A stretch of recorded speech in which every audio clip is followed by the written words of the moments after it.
If you compare beer with bratwurst, and cheese with wine, or even whiskey with donuts, then we think you can pair all of these delicious drinks with murder, conspiracies, missing persons, and more.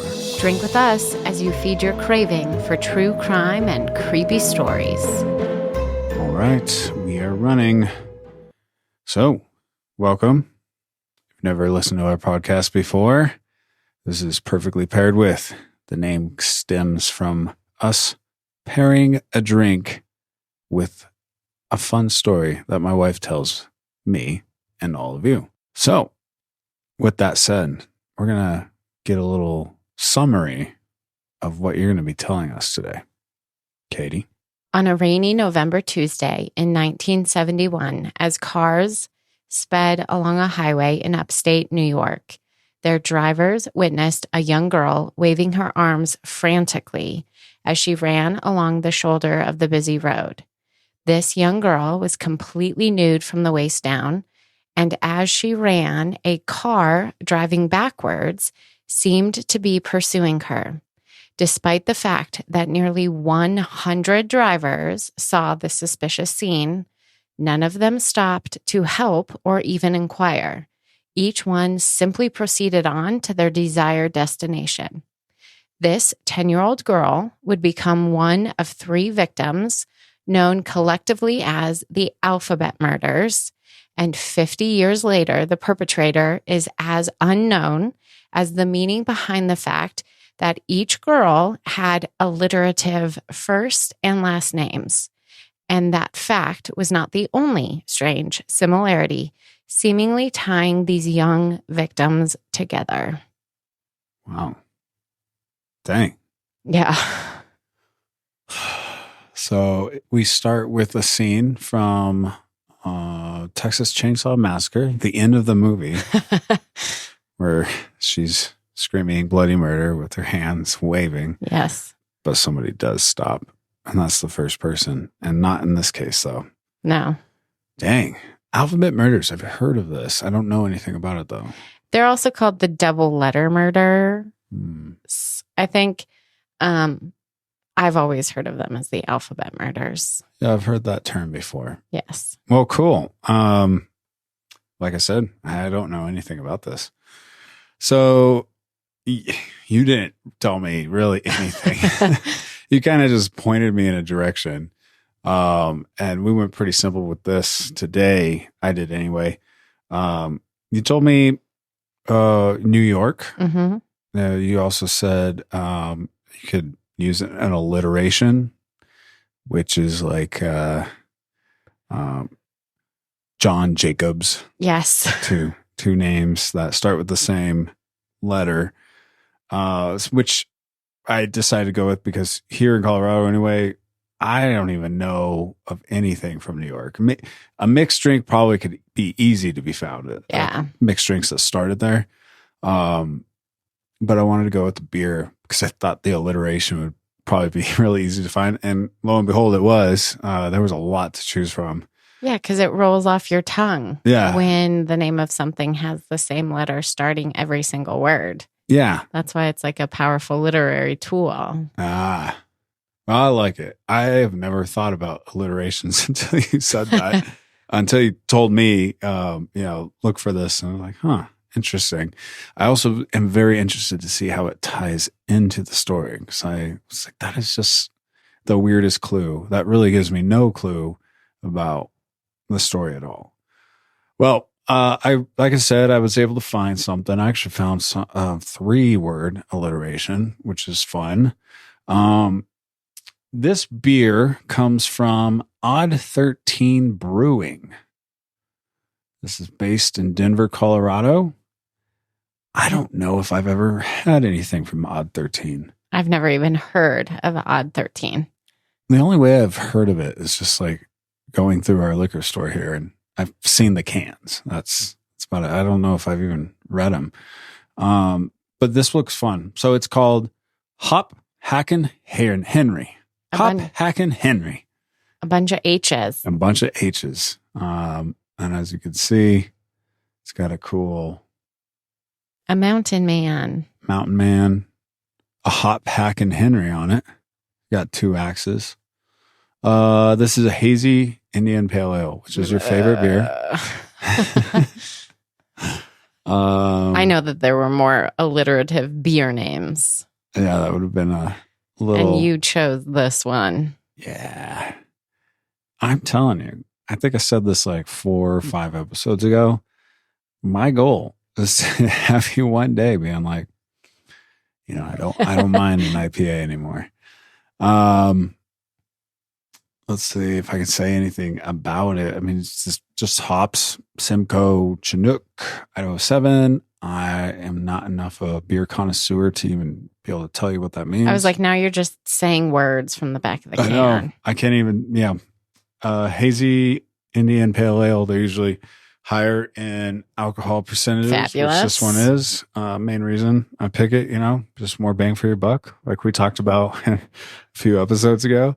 And so those must be types of hops. The Idaho 7, the Simcoe, and the Chinook are hop types. And then the grains, Golden Promise. 2-row, Munich, wheat, and spelt. Interesting. I can't, but again, I don't know. Like, well, we're Denver proud people. So somebody's going to be able to look at that and be like, oh, I bet it'd be like this. Usually hazies I equal to a little more fruity, a little stronger. I do think it's fruitier than your run-of-the-mill IPA. Oh yeah, that one's really that's got a nice sweet flavor to it. I think it's the Chinook. Do you? Obviously. I'd say it has a little bit of like a peach taste to it. Peach orange. Mm-hmm. I definitely taste the orange for sure. Well, orange. Yeah, no, orange is standing out now. A hazy IPA called Hop Hack and Henry is perfectly paired with a story where our 3 victims are Carmen Colon, Wanda Walkowitz, and Michelle Mayenza. Those aren't tough names at all. No. Carmen Colon was a 10-year-old Puerto Rican girl with brown wavy hair that fell past her shoulders, with thick bangs that sat heavy on her forehead. She lived with her grandparents in the Bull's Head neighborhood of Rochester, New York. Carmen often ran errands for her grandparents, and on the afternoon of November 16th at around 4 p.m., Carmen headed out to walk 2 blocks to the local pharmacy where she was to pick up a prescription for her grandfather, Felix. After speaking with the pharmacist and learning that the prescription was not ready, Carmen became agitated and stated that she really needed to go. Carmen then walked outside as though to wait until the prescription was filled. But Carmen never re-entered the building to retrieve the prescription, nor did she ever make it back home. 1 hour later, it was Carmen who was spotted running nude along Route 490, roughly 12 miles from where her grandfather waited for her return. It would be the drivers of these passing cars, none of whom bothered to stop and offer help at the time, who would be the last people to see Carmen alive. That is, except for the person driving the car in reverse toward the terrified girl, hoping to recapture his victim. When Carmen did not return home, her grandparents, very worried, called the police. Then Carmen's family, along with the officers, did an unsuccessful sweep of the neighborhood looking for the girl. 2 days later, 2 teenagers riding their bikes saw what they believed to be a broken doll in a ditch on the side of the road near the suburbs of Chile and Churchville. Upon closer inspection, however, it was actually the deceased, completely naked body of 10-year-old Carmen Colon. How far away from these teenagers was the body? To think it was a broken doll? I've heard mannequin before. Like, think it's a mannequin. I don't know. 10 is pretty small. And we're going to talk about how she's 10? all 3 victims were very short, kind of in stature. So she's 10 years old getting her own prescription? No, her grandpa's prescription. Yeah. In the 1970s. I guess, yeah. I guess that's a thing. She probably walked in. Hey, pharmacist Phil, just here getting Papa's prescription again. Hey there, Carmen, good to see ya. It'll be out in a minute. That's the 1970s. Yeah, certainly. You know what I mean? Boy, have things changed. There's no way that's happening now. No.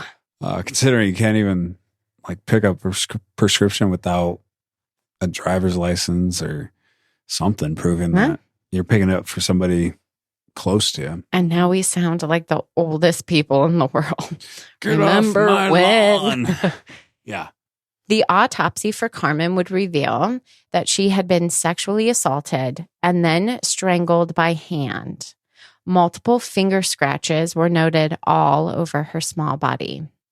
The first person on investigators' radar was Carmen's uncle, Miguel Colon, who, in addition to being Carmen's uncle, actually had married Carmen's mother 5 years earlier, making him also her stepfather.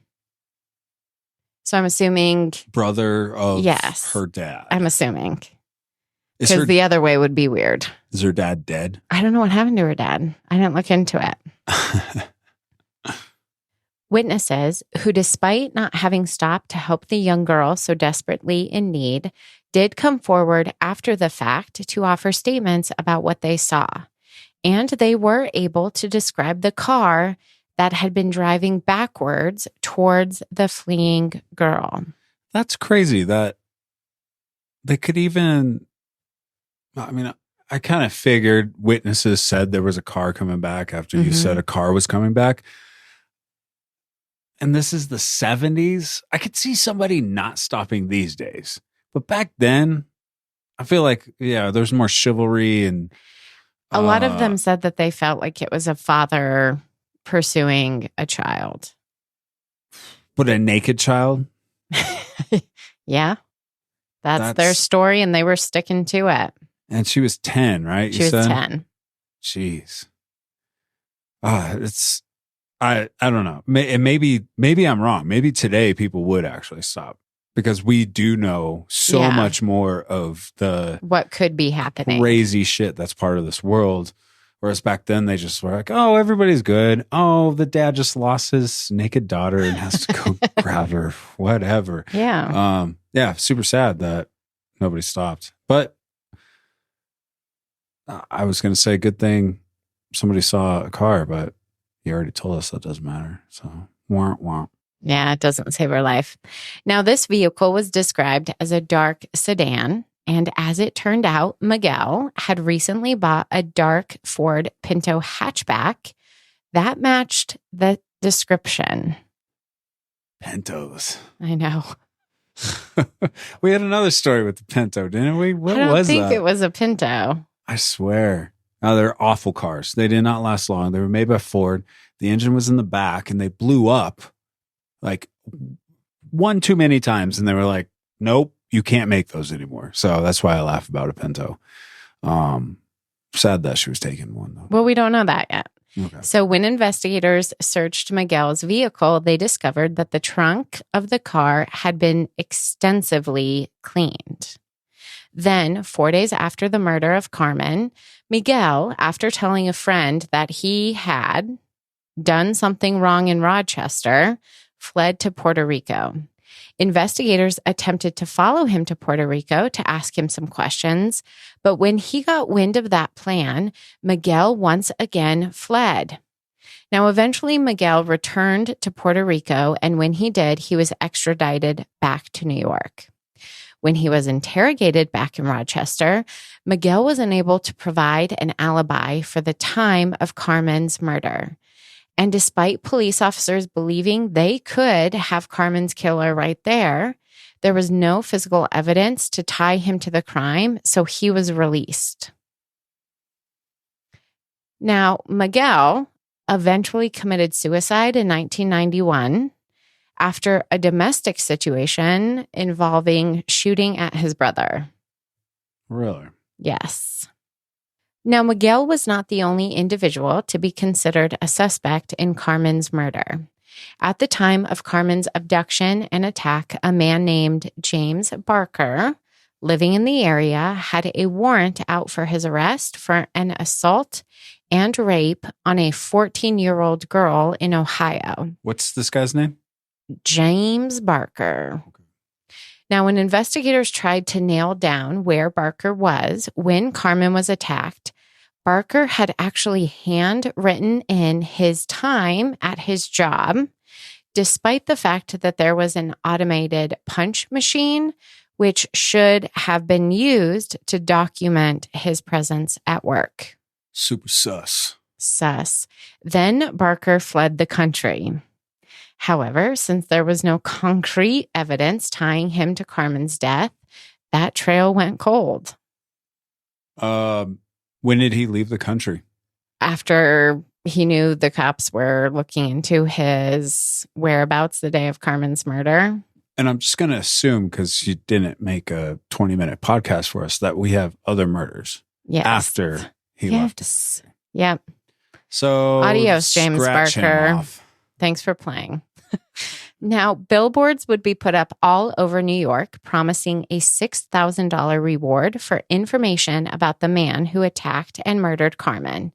But despite this promise of the equivalent to $42,000 today, within months, the entire investigation seemed to turn cold. Then, on another rainy day, this time a Monday in April, the year 1973, an 11-year-old redheaded tomboy set out from her Avenue D home to fetch some dinner groceries from the local deli. After her father had died from a heart attack years earlier, Wanda Walkowitz liked to help her mother any way that she could. How old is she? 11. After paying the cashier $8.52 for her items, Wanda walked out of the store and, according to the cashier, headed north on Conkey Avenue, never to make it home to her mother. An hour after Wanda is believed to have left the deli, a witness reported that they saw a young girl holding groceries standing next to a stopped car, seemingly hesitant to enter the vehicle. Another witness who came forward said that they saw a young girl holding groceries leaning against a fence when a dark brown car slowly approached her. Other reports stated that a young girl was seen getting into a brown vehicle right around the time when Wanda vanished. What was the color that they described the Pinto being? That backed up? Just dark. Mm-hmm. And it was night, right? When that happened? Or was it not? Evening? Yeah, I was just, well, I mean, because of daylight savings. But November, it was could probably darker. But they were pretty confident it was a dark vehicle. So brown Pinto. Isn't there an Office joke about a brown Pinto? There is. Okay. So maybe similar cars being reported a couple times. What's so sad though, when you say somebody said they saw her leaning against a fence and then a car pulls up. Like this poor little 11-year-old girl was probably walking her groceries. It got heavy. She leaned against the fence for a second just to take a break, like yeah, she was tired and she wasn't trying not to go home. Right. Super sad. Now, when Wanda did not return home, Joyce, her mother, reported the young girl missing at around 8 p.m. Then at 10:15 a.m. the next day, a New York state trooper found the fully clothed body of Wanda at the bottom of a hillside at a rest area off State Route 104 in the suburb of Webster, which is located roughly 15 miles northeast of Wanda's home. Wanda's autopsy would reveal that Wanda had been fed shortly before her death. There were remnants of custard collected from her stomach. She was sexually assaulted and then strangled with a belt-like ligature. Wanda also had suffered defensive wounds. All right. So we have 3 bodies now, right? No, Or that's we our have second 4? one. That's what's it. We have 2? Carmen Cologne. Goodness gracious. Wake up over there. It's this IPA. So we have Carmen Cologne and we have Wanda Walkowitz. I thought we had 2. We had 2 suspects. Yeah. Okay. So those 2 went with 1. Stop it and rewind it. See, real quick. All right. I paused it for a moment. That was so weird. We have a monitor here. And I can see out of the corner of my eye. I don't usually watch. And all of a sudden, balloons were just in front of me, behind me. Over your screen. Yeah. It's so weird. So we have 2 different cameras. It's actually my dad's birthday today. So happy birthday. There we go. Maybe that was some spirit So saying weird. something. Anyway, we're anyway. clarifying. We have 2 victims, and there were 2 suspects kind of looked at for our first victim. Okay. I'm clear now. So we got 2. Any details about the first body? Because you shared some details about this one. Yeah. Raped, strangled with hands, cuts all over.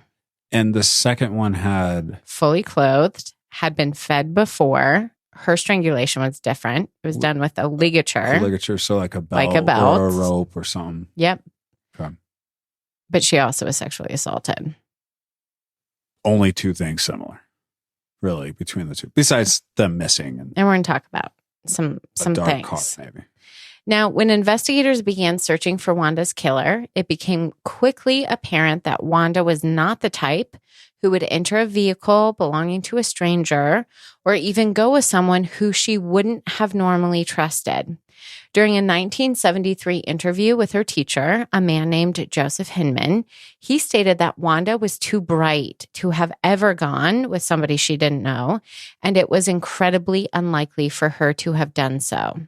One piece of evidence collected from Wanda's body was DNA, which was retrieved in a quantity large enough that testing would be possible one day.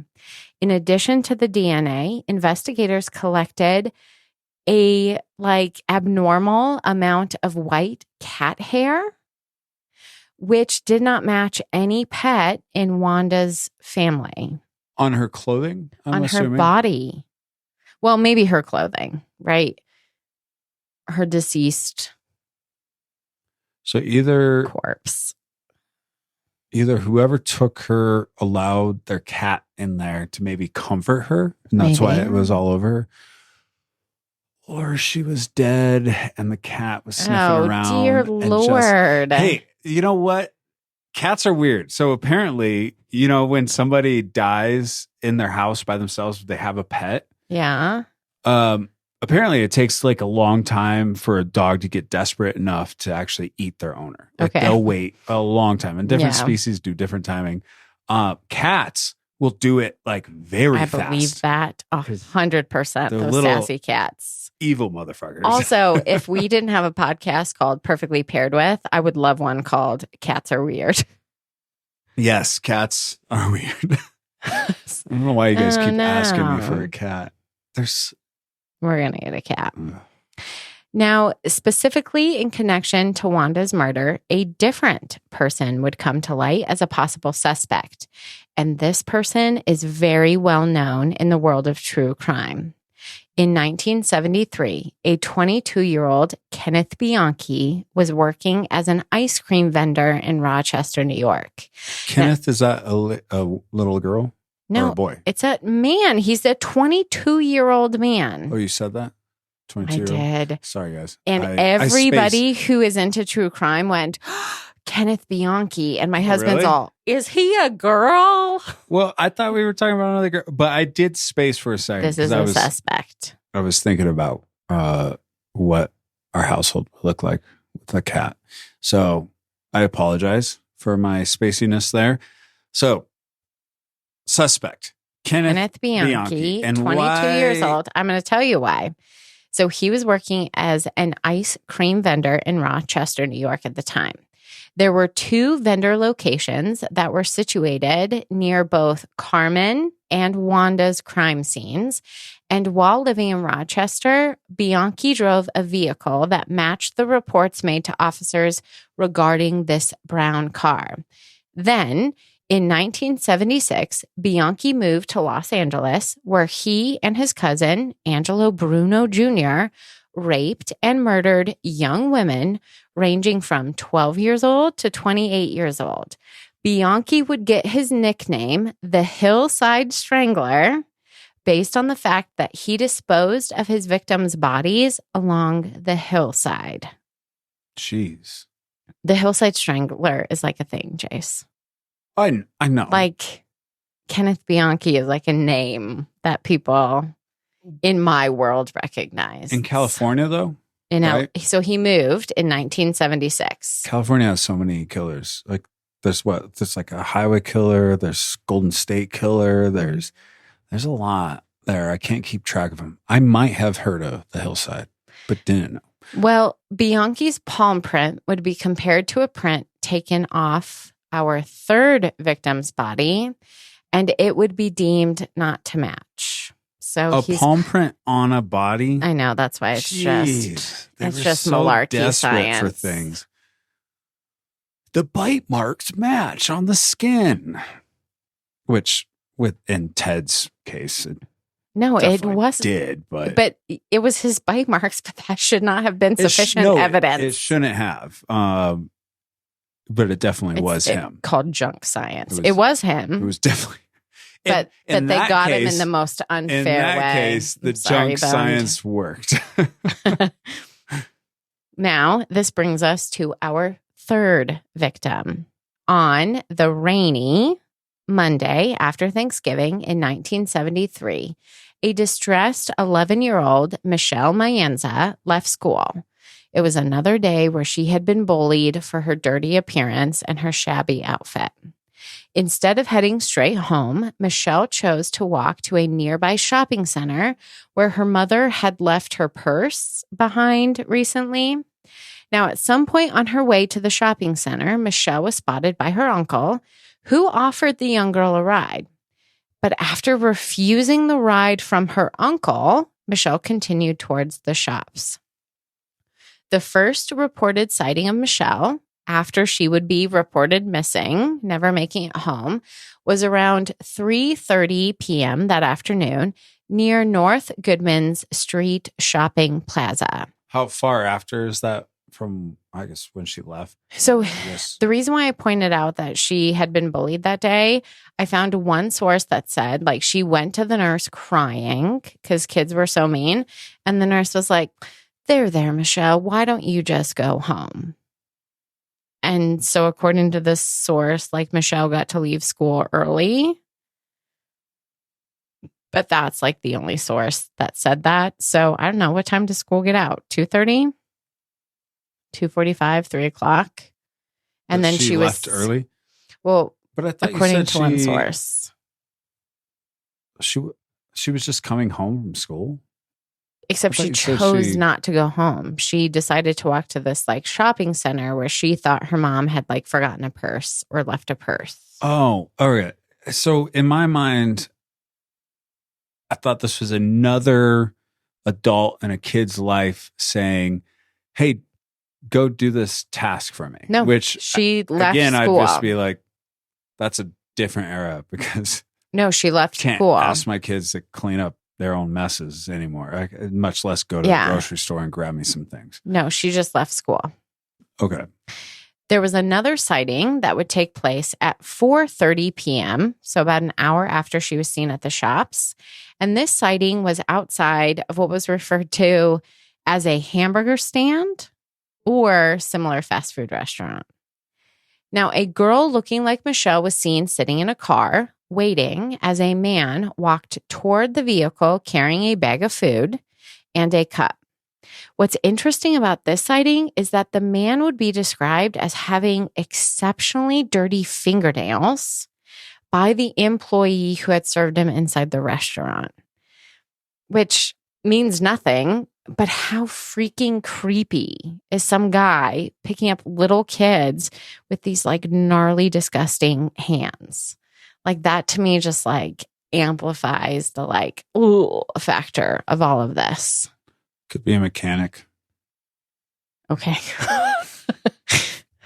I'm just saying they got really dirty hands. It's all true. The time. Yeah. And their fingernails, unless they're super diligent, they're always going to have just black grease. I feel like this is a them. conversation we absolutely should have. I like that you're saying it's a mechanic. And nobody has said it's a mechanic. I don't know anybody else who has just gnarly, disgusting fingernails. Oh, yeah. And you think about all the... I would say a farmer, but Rochester, New York, I don't think so. For anybody who's ever worked, like just changed their oil in the car, maybe even change a tire. When you go into the actual engine and doing everything, it takes like that little bit of just like roughness on your hands, and it's I mean, gear wrenchers. There's a name for it for a reason, because wrenching that or gearing that wrench, whatever it is, I don't know. I probably messed that up, but doing those motions is rough on your hands. All I know is muscles, I think you probably just solved the case, and we just need somebody to hear that you think he's a mechanic, and it's going to be a eureka moment in New York. Anybody, because it is true. Like any wrencher, go to them. That's a mechanic. Go to a mechanic. Look at their hands. Their hands are nasty. Yeah, they're calloused. And if you're not like diligent about washing, you're always going to have grease under your fingernails, and you're probably going to go do things after you work. So your hands are probably interesting. Grease is hard to get, especially in 1970s. There wasn't like, there's different soaps and stuff they have now. But even then it takes a while to get all that grease and stuff off of you. Well, you heard it here first. The alphabet murderer was a mechanic. Yeah, I see myself now as a detective solving murders. Now, next, there would be a reported sighting that was, so the sighting was around 5:30 p.m. A witness will report seeing a car on the side of the road with a flat tire and a girl who looked like Michelle sitting in the car. It was clear when this witness approached the vehicle that the man driving the vehicle did not want any assistance with the flat tire. This man was reported to be white, 6 feet tall, with brown hair, and weighing about 165 pounds. The car was described as tan or beige, which to me is subtly different from brown. Still, I mean, depending on the person's eye and how they perceive things, tan can be brown. I agree. Beige is certainly a shade of brown. Correct. Now, 2 days later, the deceased... It's not dark, though. Correct. So 2 days later, the deceased, fully dressed body of Michelle was found in a ditch 20 miles northeast of Rochester in the suburb of Macedon. She, too, had been fed the remnants of a burger and onions in her stomach, sexually assaulted, and then strangled with a ligature. So, I need you to pay attention. If you're keeping track, we have 3 victims. The first one, Carmen Cologne. She was thrown out of a moving vehicle like trash, discarded on the side of the road on the way to either Chile or Churchville. Next, you have Wanda Walkowitz.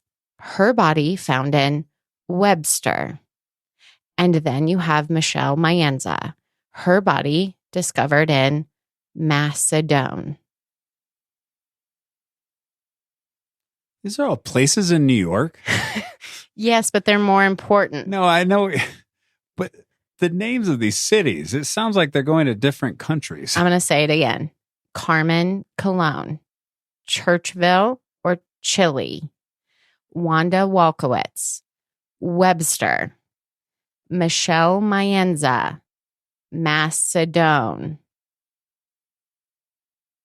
Oh. We got our alliterative connection. Finally. Huh. So not only were each of the victims, I'm not going to say chosen because, but each of the victims had alliterative first and last names. They had to have been chosen. Where their bodies were found or where their bodies could have potentially been designed to have been found. Right. He could have, I mean, New York also obviously filled with had cities. the same alliterative letter. Yeah. What if he grabbed one that he's like, I'm not driving all that far for that one? Well, we're going to talk about how the first one could have been different. So he just lets them go. But no, that's crazy. I guess he didn't have to specifically pick them. He could have got them. What's your name? Oh, my name's this. Yes, but we're not there yet. All right. We've still got story to tell. Okay. Now, another suspect would be identified once all 3 victims were discovered. Dennis Termini, a 25-year-old firefighter, had been found guilty of raping 14 teenage girls in various garages, earning him the name the Garage Rapist. This crime spree took place from 1971 to 1973, which is the exact same period of time for our 3 alliterative alphabet victims. Ew. Dennis Termini. First of all, 14? And you get the nickname, the Garage Rapist? Mm-hmm. People are so gross. Yes, they are.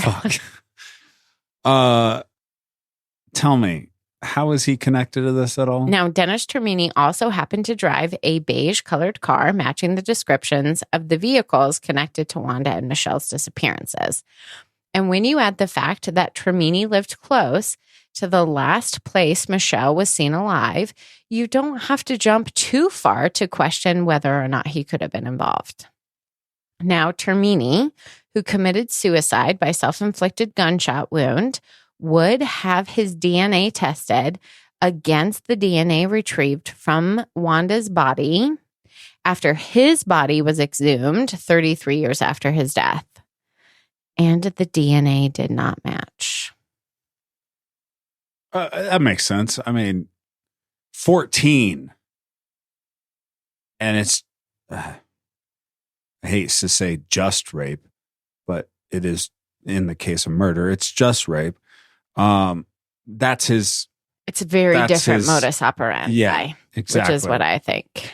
That's his MO. And murder doesn't match up with that. And I think that the dirty hands, the dirty fingernails is very distinctive.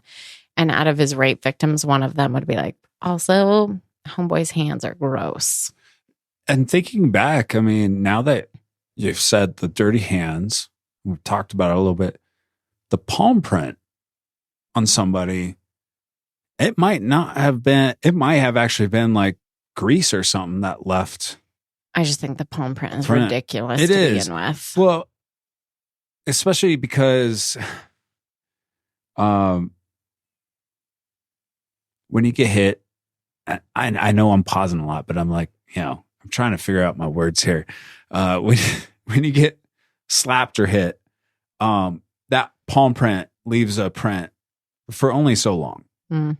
And then it starts getting smaller and smaller and smaller. So there's no way to tell like how large a man's hand was unless it's shortly after being struck. If it's hard enough, maybe you bruise from it, I suppose. But even then, like the size is going to change. It like you said, I'm just leaning to your, that is such junk to even test one of your suspects on it. Well, I think that's why there are a lot of people who still think Kenneth Bianchi is a really good kind of suspect for these 3. He seems very dismissed quite early and just not off of anything. He's very confident he didn't do these crimes. And we should trust the serial killer rapist. Does he claim crimes that they haven't found?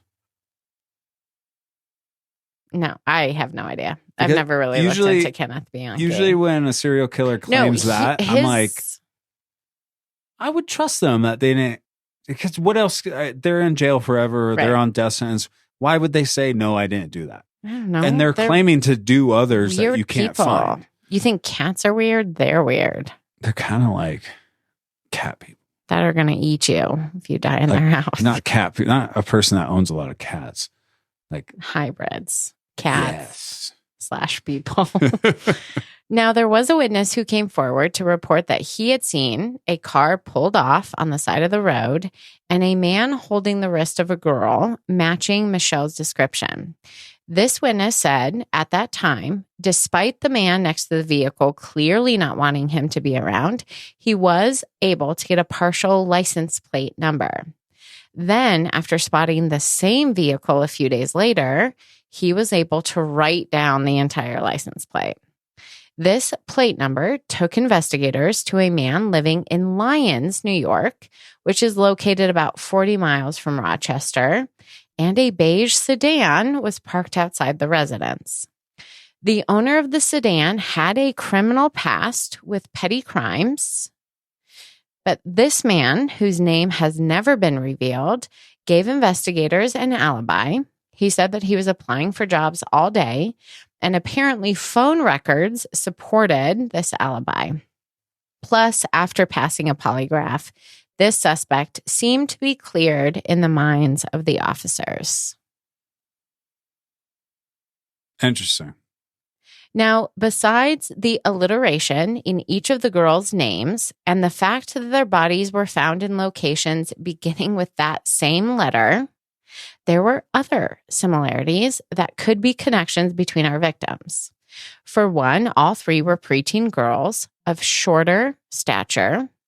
Each girl was more of a loner without a lot of close friends. All of the bodies were discovered in ways that indicated they had been haphazardly thrown from a vehicle. Next, each girl came from a lower income Catholic family with absentee or deceased fathers. This left some people thinking that if all three girls had been murdered by the same individual, this man could have learned about the girls, including their names, while working in some capacity connected to the social services.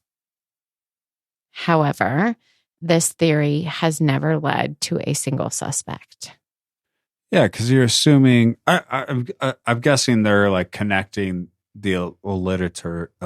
They're just trying to figure out how does a guy figure out that these three girls have alliterative first and last names. But they know that now, right? They're like, look, we have three and it's all alliterative. So they're trying to figure out, is that coincidence?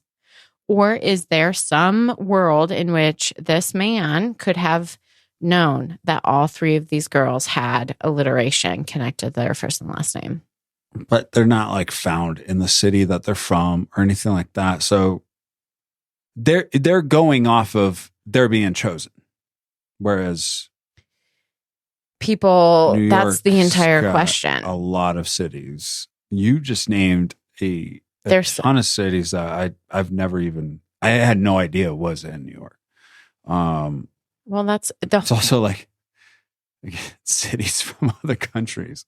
I know New York's one of the first states that was established. And so you're going to have a lot of, cities from across the pond.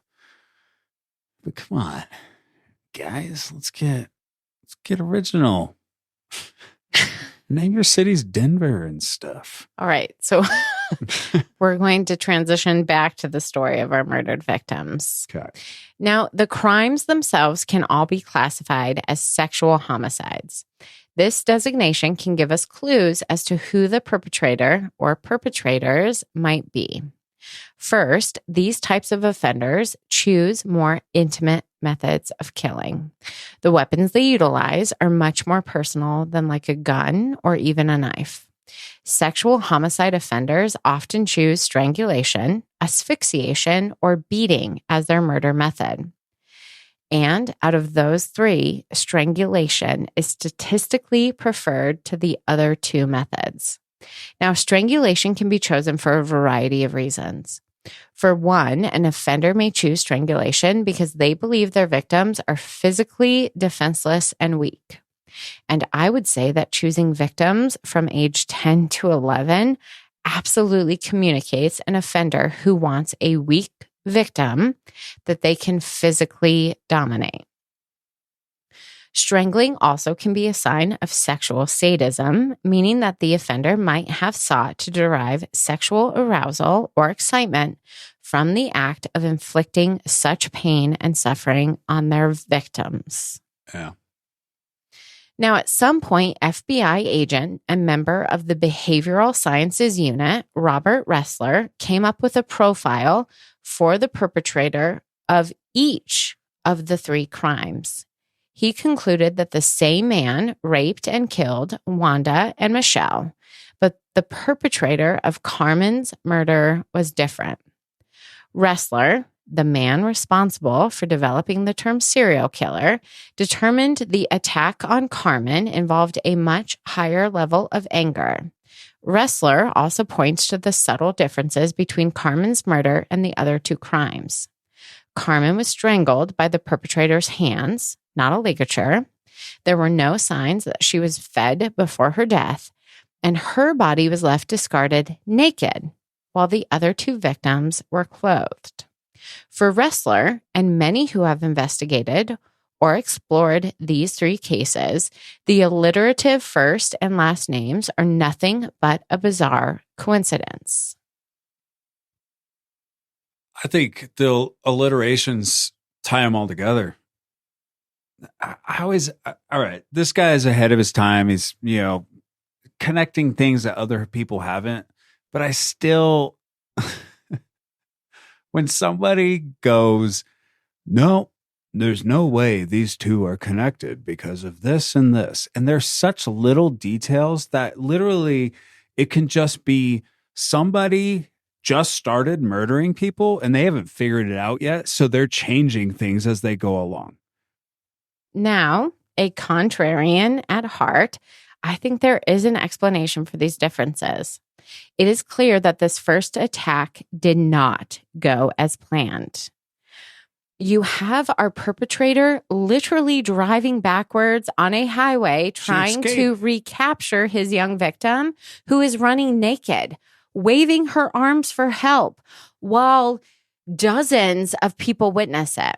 I think the addition of anger was a result of this fantasy he had for how it should go, going completely awry, and worried Carmen would fight again and become free again, or worried that somebody had seen and decided to go get help. Our perpetrator felt he had no choice but to strangle and attack her almost immediately, which is why she didn't have any food, which is why he used his hands instead of a ligature, which may be at a different location. And then, instead of either making it to Chile or Churchville, completing his 3 C's, he throws the body out as soon as he can.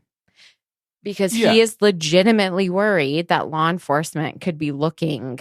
Yeah, he was exposed for him like at any moment. Yeah. Through it all. And I think he was really pissed at this little girl for ruining what he wanted it went to have come about. Yeah. Jeez. Now, there is one more suspect I need to mention before wrapping up this episode. Joseph Nasso moved to California from Rochester, New York in the 1980s. It was in Northern California that Nasso brutally murdered 6 prostitutes. Let me give you the names of 4 of his victims. Roxanne Rogarsh, Pamela Parsons, Tracy Tafoya, and interestingly enough, Carmen Colon. Whoa. But what's frustrating to me is... Wait, but these are later? After? But what's frustrating is I don't know if the existence of Nasso and his victims makes me think the alliteration matters more or less. Is he proof that these alliterative names are so common that oftentimes victims have alliteration in their name? Or is he proof that killers with such specific victim characteristics and criminal desires exist? I have no idea. all I know is thinking about these alliterative letters simply has me asking WTF. Like, I don't know. All right. Let me unfold some thoughts. You need to take a drink. It's almost gone. Wow, you actually have been drinking it? Yeah. Oh, I'm surprised. I like the man on the front. Like, that's what this has going for it. Like, Hop, Hack, and Henry, cool. The IPA I could do without. But this fella with his muscles and his weapons and his boots, like, it's not doing anything sexually. I dig him on my beer can. You took away my that's what she said with it's not doing anything sexually. So, all right. No, I wish to be this rugged. I mean, and wear a cape. A lot of people wish to be like us. I don't wear a cape, but you took your Yellowstone vest off because it was getting hot. It's way too hot. Did look like a lumberjack. You should have ripped your sleeves off so you can match. Pop, pop. Oh, he does have a sleeveless fleece. I don't know. And a cape. People are going to be like, what the fuck are you guys talking about? You were just talking here's about. The deal. The more we do this, I just embrace being wholly how I want to be. And I think I want to be like this. Well, that's this Hop, Hack, and Henry. That's what I want to be like. That's what's fun about the podcast. Okay, so get a little loose and talk about things that have nothing to do with what we're talking about. What do you think, Jace? Okay. Are there people out there who are obsessed? Because let me tell you, I tried to go down rabbit holes. I looked up obsession with letters and numbers, and there are like little kids who early on develop these strange obsessions with numbers and then obsessions with letters. Yeah. And 100%. Do you think there's a lot of people that have that? A lot of them are diagnosed OCD and to tie OCD into killing. Actually, that's probably like a superhero trademark or a superhero advantage to killing people, and maybe is why this person was never caught. Maybe they have OCD, an OCD mechanic. I'm not convinced that this next person is tied to this. The only thing that really actually ties them to it whatsoever is the common, or not the common name, but the same name, which is actually not a Carmen Cologne. Mm-hmm. Right? Did I get that right? Yes, I remember the name. Carmen Cologne. It sounds like a made up name inside of a comic book. It just doesn't. In fact, most alliterative names sound made up. All those alliterative names that you rattled off sound made up. But here's where it doesn't match up, is that they were prostitutes, which I'm assuming, and maybe I'm wrong. I mean, I'm not saying that, oh, shit. I mean, here's what I think. Kids do get attention. Traded. No, I was going to say, as far as prostitution goes. Not in the 1970s. Well, we don't know that, but we know it happens now. But when I think prostitution, you would have thought like somebody would have dove into it more when they were writing about it and you were reading about it. That's older women. That doesn't compute with this guy was able to, unless his fixation is the letters, and he picked young girls because he thought he could dominate them. And then he realized that people care about young, innocent girls. And he goes, I just need to kill people with alliteration in their names. And he moves to California. He's like, what don't people care about? And he chooses prostitutes. And he's like, well, these aren't going to garner the same attention as these young, cute little girls. I'm not saying it's him. I'm just saying. I mean, obviously he's insane, but that's like a level beyond insane. To be like, I'm going to start with the children in communities that are going to miss their children. Yeah, and he learned. He was like, oh, it draws too much attention. People care about but he kids. Tried it 3 times.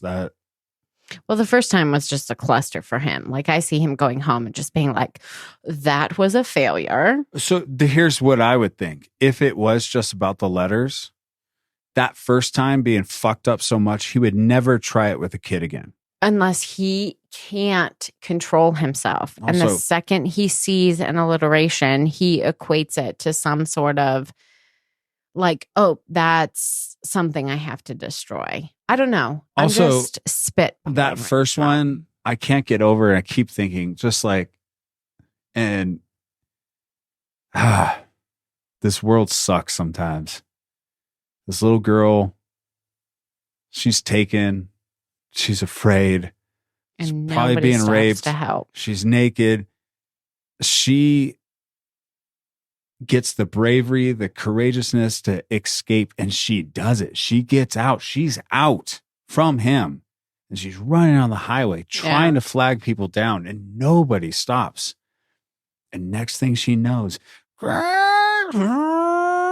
backing up. That's the tires coming as towards he's her. Trying to back up down this highway. And I also imagine like he already has the trunk open, and he just runs into her, and she flops in the trunk closed, and gone. Like how? It's awful. It's not fair. It's just not fair. Like life's not fair. And it's especially not fair in moments like that. But anyway, that's not what it's about. It's trying to figure out. I think the guy died. I mean, he probably killed himself after these. He probably wasn't made for it. I don't know. That's why they never caught him. So I don't know if we've been doing this for too long or if you've just like developed a secret like murder solving skill, but I think you've done it, right? It's a mechanic who stopped killing young girls with alliterative names because he couldn't handle it. So he killed himself. What can I say? I mean, it's just, I do it because I love it. Well, the pay's not great, so. Not at all. Thus the love. So before I wrap up, I want to thank a listener, Jen J, for this suggestion. I had always heard about the alphabet murders referenced in other podcasts I had listened to, but I had never actually looked into them. And I have found them absolutely fascinating. I'd also like to point out how perfect it is that a woman named Jen J recommended a story. Oh, wow. Where the victims all had a matching first and last initial. How cool. Go Jen J. Now, during the early years of the 1970s, the safe small town feeling in Rochester, New York was shattered with the murders of 3 young girls by a sadistic killer, or maybe more than one. The strange similarities between the girls may seem like coincidences on the surface, but they cannot be simply written off altogether as such. Unsolved as these crimes are, there is one similarity that will tie these 3 victims together forever. The remains of each girl are buried in the same cemetery in Rochester. William Shakespeare once wrote, "What's in a name? That which we call a rose by any other name would smell just as sweet." But maybe there is a serial killer who lived in Rochester during the 1970s who would disagree. For him, there was a lot in a name.